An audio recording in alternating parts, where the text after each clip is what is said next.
Good morning, friends. In last lecture, in our FSD subject, we have studied about PERT method, that is PERT, right? और उस PERT method में हमने देखा था कि वो मेथड का यूज़ सिर्फ टाइम को एस्टिमेट करने के लिए ही किया जाता था। इसका मतलब है कि मैं अगर कोई प्रोजेक्ट स्टार्ट करती हूँ तो मुझे वो प्रोजेक्ट का स्टार्ट करने से तो वो प्रोजेक्ट एंड होता है तब तक कितना टाइम लगेगा वो टाइम का हम एस्टिमेशन करते थे। लेकिन हम PERT मेथड में एक एक्टिविटी जो रहती है ना आपके प्रोजेक्ट की इंडिविजुअल एक्टिविटी, वो कितना टाइम लगाती है, वो कितना टाइम लेती है, उसके अकॉर्डिंगली कौन सी एक्टिविटी में ज़्यादा टाइम लगता है, कौन सी एक्टिविटी में कम टाइम लगता है, ये कैलकुलेशन वहाँ पर प्रेजेंट नहीं था। और दूसरी चीज़ कि आप सोचिए आप कोई प्रोजेक्ट बना रहे हो और सिर्फ आपने टाइम कितना लगेगा वो कैलकुलेट कर लिया, तो वो मेथड कोई एप्रोप्रिएट या प्रॉपर मेथड नहीं होगी। क्यों? क्योंकि आपको साथ में कॉस्टिंग भी फाइंड आउट करना होगा ना। तो अब हमको मेथड देखनी है क्रिटिकल पाथ मेथड। क्या नाम है हमारे मेथड का? Critical path method. अब जो ये क्रिटिकल पाथ मेथड है ना, इसमें कॉस्ट और टाइम दोनों से आपको डील करना पड़ेगा। मतलब ये मेथड में आपको कॉस्ट और टाइम दोनों का एस्टिमेशन फाइंड आउट करना पड़ेगा। ये जो क्रिटिकल मेथड है ना, क्रिटिकल पाथ मेथड, ये एक नेटवर्क एनालिसिस टेक्निक है। नेटवर्क एनालिसिस टेक्निक का मतलब क्या हुआ कि प्रोजेक्ट ड्यूरेशन में जितनी भी आपकी एक्टिविटी है, सीक्वेंस ऑफ एक्टिविटीज़ जो भी आपकी है, तो वो सीक्वेंस ऑफ एक्टिविटी में कहाँ पर लीस्ट अमाउंट ऑफ टाइम रहेगा, कहाँ पर कितना टाइम लगेगा, कहाँ हम टाइम कम कर सकते हैं, कहाँ हमको ज़्यादा टाइम देने की ज़रूरत पड़ेगी, ये सारी चीज़ें आप इसमें फाइंड आउट कर सकोगे। मतलब इसमें मोस्ट इंपॉर्टेंट है आपका कि the critical path method is a network analysis technique use to predict the project duration by finding out see which sequence of activities आया यहाँ पर has the least amount of scheduling flexibility. मतलब कि कौन सी ऐसी आपकी एक्टिविटी है कि जिसमें लीस्ट अमाउंट ऑफ टाइम लगेगा। इसके पहले हम सीक्वेंस ऑफ एक्टिविटीज़ को ध्यान में नहीं रखते थे, अब आपको सीक्वेंस ऑफ एक्टिविटीज़ को भी ध्यान में रखना है। बराबर है। मतलब प्रोजेक्ट मैनेजर का काम क्या होगा कि भाई कौन सी एक्टिविटी क्रिटिकल है वो फाइंड आउट वो कर ले। जैसे मेरे पास 10 एक्टिविटी है तो मुझे पता चल जाना चाहिए कि यार ये 10 एक्टिविटी में से ना ये 6 एक्टिविटी क्रिटिकल है। क्रिटिकल मतलब क्या हुआ? ज़्यादा टाइम कंज्यूमिंग है। बराबर है। हमारा कॉस्टिंग वहाँ थोड़ा बढ़ सकता है। बराबर है। तो प्रोजेक्ट के स्टार्टिंग से लेकर तो एंड तक अब इसमें आपको एक एक्स्ट्रा काम क्या करना पड़ेगा, तो आपको सॉरी एक्स्ट्रा काम ये करना पड़ेगा कि आपको जो क्रिटिकल एक्टिविटीज़ है ना उसको आइडेंटिफाई करना होगा। रेडी? मतलब कि the project manager identifies the critical activities of the project from the beginning of the project, और वो जो भी आपकी क्रिटिकल एक्टिविटीज होगी उसका जो सीक्वेंस होगा उसे बोलते हैं critical path method. So the series of critical activity is known as critical path method. देखो इसमें नाम में ही खुद उसने बोल दिया है कि क्या करना है। इसे क्यों क्रिटिकल पाथ मेथड बोलते हैं? क्योंकि इसमें आपको कौन सी activities starting of the project से लेकर तो एंड ऑफ द प्रोजेक्ट तक वो क्रिटिकल एक्टिविटीज का एक लिस्ट फाइंड आउट करना है, और वो लिस्ट पर से फिर आप क्या पता कर सकोगे कि हाँ अब ये लिस्ट ऑफ एक्टिविटीज जो है तो ये क्रिटिकल है या इसमें ज़्यादा टाइम लगेगा, टाइम कंज्यूमिंग है। और वो जो सीक्वेंस होगा ना आपका क्रिटिकल एक्टिविटीज़ का, वो जो आप फाइंड आउट करोगे ना, इस सीरीज को या उस सीरीज ऑफ क्रिटिकल एक्टिविटी को बोला जाएगा क्रिटिकल पाथ ऑफ प्रोजेक्ट, और इस मेथड को बोलते हैं क्रिटिकल पाथ मेथड। अब इसमें एक चीज ये दूसरी ध्यान में रखनी है इंपॉर्टेंट कि CPM that is critical path method deals with cost and time. ये खास ध्यान रखना है। PERT मेथड में ओनली टाइम, और हमने आपको याद हो तो वहाँ 3 फेजेस भी देखी थी टाइम की अलग अलग। वैसे क्रिटिकल पाथ मेथड में आपको किससे डील करना है? कॉस्ट एंड टाइम से। ये MCQ में भी खास पूछा जा सकता है। सो आपको ये माइंड में ये क्लियर होना चाहिए कि कहाँ पर कॉस्ट एंड टाइम होता है और कहाँ पर ओनली टाइम होता है। ओके। अब ना मेन कॉन्सेंट्रेशन क्या है पता है ये मेथड का? तो main concentration is on all those activities which are belongs to critical path. हमको सभी एक्टिविटी देखो कंटिन्यू करनी ही है, भले किसी में 5 मिनट का टाइम लगे, 10 मिनट का, वो तो हमको कंटिन्यू करना ही है, वहां पर भी हमको ध्यान देना है। पर हमारा मेन फेस कौन सा होगा पता है प्रोजेक्ट कंटिन्यू करते वक्त, कि ऐसी कौन सी एक्टिविटीज है जो हमने ऑलरेडी फाइंड आउट कर ली है, वो सीरीज भी हमको पता चल गई है, सीक्वेंस भी पता चल गया है कि कौन सी मेथड क्रिटिकल है। तो वो आपका ना सेंटर ऑफ अट्रैक्शन रहेगा, या वो आपका मेन कॉन्सेंट्रेशन रहेगा कि कौन सी एक्टिविटीज आपकी जो क्रिटिकल है, वो क्रिटिकल एक्टिविटी जब आप कंटिन्यू करोगे या उसमें जब आपका वर्क चालू होगा तो वो आपका मेन कॉन्सेंट्रेशन रहेगा प्रोजेक्ट का। और ये जो नेटवर्क रहता है, this network system assumes the activities are deterministic. देखो 2 वर्ड रहते हैं, प्रोबेबिलिस्टिक और डिटर्मिनिस्टिक। प्रोबेबिलिस्टिक का मतलब क्या होता है कि जैसे मैंने पर्ट की मेथड आपको बताई तो उसको प्रोबेबिलिस्टिक बोलते हैं। प्रोबेबिलिस्टिक मतलब क्या, हम ऐसा कंसिडर करके चलते हैं कि इतना टाइम लगेगा, बराबर है, हम टाइम एस्टिमेशन फाइंड करते हैं, फिर उसमें कभी प्लस माइनस हो सकता है। ऐसा नहीं है कि आज 25 तारीख को ही काम खत्म हो जाना चाहिए था तो 25 तारीख को काम खत्म हो गया। आप कंस्ट्रक्शन की कोई साइट देखते हो तो उसमें ऐसा होता है कई कि भाई ये तारीख को आपने मुझे बोला था ना कि आप मेरा फ्लैट सब रेडी कर दोगे, कंस्ट्रक्शन तो हो गया है पर बाकी सारा फिनिशिंग, तो 2 दिन 3 दिन आगे पीछे भी चलता है, बराबर। तो वैसे ही ये केस में भी हमको क्या बोला हुआ है कि ये प्रोबेबिलिस्टिक नहीं है, डिटर्मिनिस्टिक है। क्यों डिटर्मिनिस्टिक है? डिटर्मिनिस्टिक का मतलब क्या रहता है कि भाई हम टाइम के साथ कॉस्टिंग भी दे रहे हैं। सो जब आप टाइम के साथ कॉस्टिंग देते हो ना तो वो वक्त क्या हो जाता है कि आपको एक डिटर्मिनिस्टिक रेशो मिलता है कि भाई इतने टाइम में इतने कॉस्ट का प्रोजेक्ट हमारा बनेगा। और उधर तो कैसा रहता है भाई इतना टाइम लगेगा काम करने के लिए, पर यहाँ आप क्या बोल सकते हो कि इतने टाइम में अगर इतने कॉस्ट का प्रोजेक्ट बनता है तो इसके जैसा कोई सिमिलर प्रोजेक्ट हो और अगर वो थोड़ा लेंथी हो या कुछ शॉर्ट हो तो आप एक ना डिटर्मिनिस्टिक अप्रोच दे सकते हो, मतलब कि ऐसे बोल सकते हैं कि थोड़ा कंफर्म हो, ऐसा अप्रोच आप दे सकते हो। इसीलिए इसको क्या बोलते हैं, डिटर्मिनिस्टिक अप्रोच बोलते हैं। ये जो नेटवर्क सिस्टम है ना इसमें सारी एक्टिविटीज कैसी रहती है आपकी, डिटर्मिनिस्टिक एक्टिविटीज रहती है, ठीक है। ये खास डिफरेंस भी पूछा जाता है आपको पर्ट और सीपीएम का। सीपीएम मतलब हमारा क्रिटिकल पाथ मेथड, तो उसमें आपको ये ध्यान रखना है, क्लियर। अब it is based on single time estimation of average time required to execute the activity. हमने पर्ट में ना 3 टाइम के ये देखे थे एस्टिमेशन, 3 टाइम एस्टिमेशन पर वो हमारा प्रोजेक्ट चलता था या वो हमारी मेथड चलती थी। इसमें ना एक ही टाइम अप्रोच आपको कंटिन्यू करना है, और वो कौन सा टाइम फाइंड आउट करना है, एवरेज टाइम जो रिक्वायर्ड रहेगा एक्टिविटी को एग्जीक्यूट करने के लिए, वो एवरेज टाइम ही सिर्फ आपको इसमें फाइंड आउट करना है। क्लियर हो गया। उसमें जैसे 3 अप्रोच थे, मैं आपको आज नोट्स भी शेयर कर दूंगी प्रीवियस टाइम वाले जो हमने मेथड्स देखे थे उसके, तो आपको उसमें क्लियर कट सारी चीजें पता चली जाएगी, क्लियर। तो वो जो 3 अप्रोच थे एस्टिमेशन के, उसके जगह पर यहाँ सिंगल अप्रोच ही है, और वो सिंगल अप्रोच किस पर बेस करता है हमारा, तो एवरेज टाइम फाइंड आउट कर लो आपके एक्टिविटी को एग्जीक्यूट करने के लिए जो लगेगा उसका, बराबर है। इससे क्या हो जाता है कि this helps manager to assign priorities to the critical activities while allocating project resources. मतलब इससे मैं क्या कर सकूंगी, प्रायोरिटी डिफाइन कर सकूंगी। प्रायोरिटी डिफाइन करना मतलब क्या कि भाई ये पहले ना प्रायोरिटी वाली एक्टिविटी है क्योंकि ये ज्यादा क्रिटिकल है, इसको 4 से 5 घंटे लगेंगे। फिर दूसरी कोई मेरी एक्टिविटी है कि जो मेरी 2-3 घंटे में अगर हो जाती है तो मैं उसको क्या करूंगी, उसको नेक्स्ट रखूंगी। इसका मतलब क्या हो जाएगा कि वो थोड़ा क्रिटिकल कम है या टाइम कंज्यूमिंग कम है, बराबर है।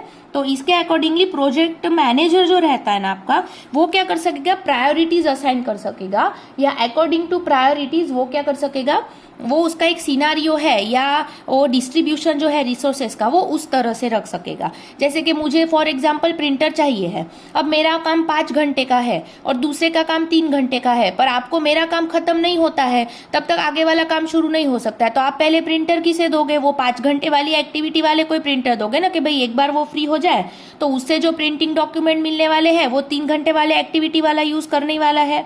तो क्या हो जाता है कि 3 घंटे वाली एक्टिविटीज भी डेडलॉक में ना जाए और वो 5 घंटे वाला पहले फ्री हो जाए, और फिर हमारा जो प्रोसेस है वो कंटिन्यू चलता रहे। तो ऐसे अकॉर्डिंगली आपको क्या करना होता है कि सीक्वेंस अरेंज करना होता है, क्लियर। फिर अब इस मेथड के आपको कुछ एडवांटेजेस और डिसएडवांटेजेस है। अब हम देखेंगे कि क्या है वो एडवांटेजेस एंड डिसएडवांटेजेस। ठीक है, तो सबसे पहले हम इसमें कंटिन्यू करेंगे। देखो आपको दिया हुआ है, सबसे पहला है आपका एडवांटेजेस। अब एडवांटेजेस में देखिए आपको बोला है कि it provides realistic and disciplined basis for determine how to attain this objectives. Discipline and realistic का मतलब क्या होता है कि एक सीक्वेंस में और एक अप्रोच के साथ, उसको बोलते हैं डिसिप्लिन। मतलब कि कोई भी रैंडम आ गया, कोई भी एक्टिविटी कर दी, एक्टिविटी खत्म करके रख दी, ऐसा नहीं। आपको डिसिप्लिन्ड अप्रोच में जाना है। जिसको पहला सीक्वेंस दिया है तो you have to compulsory complete that first task, वो कंप्लीट हो जाता है, फिर ही आप सेकेंड एक्टिविटी स्टार्ट करोगे। मतलब सीक्वेंस फॉलो करना जरूरी है, दैट इज डिसिप्लिन बेसिस है।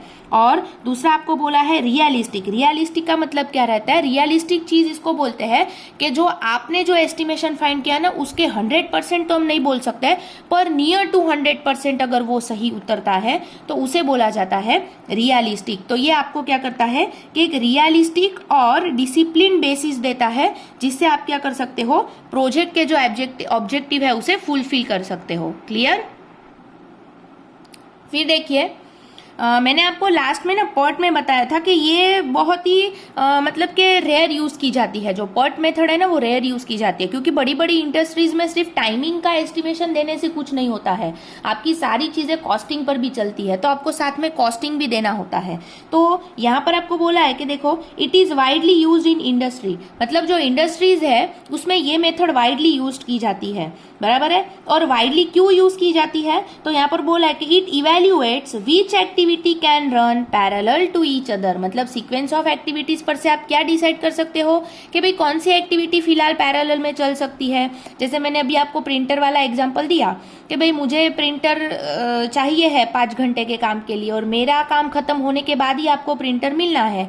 तो आप क्या करोगे कि जब तक मेरे डॉक्यूमेंट्स का आपको काम नहीं है, जो काम आपके इससे इजीली हो सकता है उतना काम तो आप कर सकते हो। मतलब इससे क्या हो जाता है कि it evaluates which activities can run parallel to each other. ये भी आप इवेल्युएशन कर सकते हो, और ये इवेल्युएशन ऑब्वियस है इसमें करना पड़ेगा, तो ही आपका कॉस्टिंग कुछ बजट में आएगा। नहीं तो ऐसे रैंडम चलने दिया तो फिर पर्ट में और सीपीएम में कुछ फर्क ही नहीं रहा, बराबर है।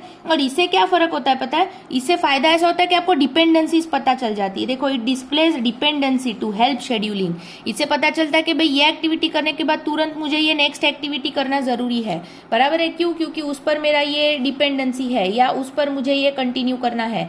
तो उससे आपको क्या पता चल जाता है कि भाई इसके बाद ये कंटिन्यू करना होगा, इसके बाद ये, मतलब डिपेंडेंसीज इन शॉर्ट आपको पता चल जाती है। उसके बाद आपको बोला है कि it is useful to new project managers. ये मेथड न्यू प्रोजेक्ट मैनेजर्स का मतलब है कि सपोज एक कोई प्रोजेक्ट चल रहा है और उसमें आपने किसी पर्सन को न्यू अपॉइंट किया, तो ये उसको भी इजी होता है या उसको भी यूजफुल रहता है। इसलिए यूजफुल रहता है क्योंकि आपके पास सीधा एस्टिमेशन ही होता है कि this estimation of time, this estimation of cost, and you have to follow this sequence of activities. मतलब न्यू प्रोजेक्ट मैनेजर को भी ये एक्टिविटी जो रहती है आपकी, ये क्या रहती है?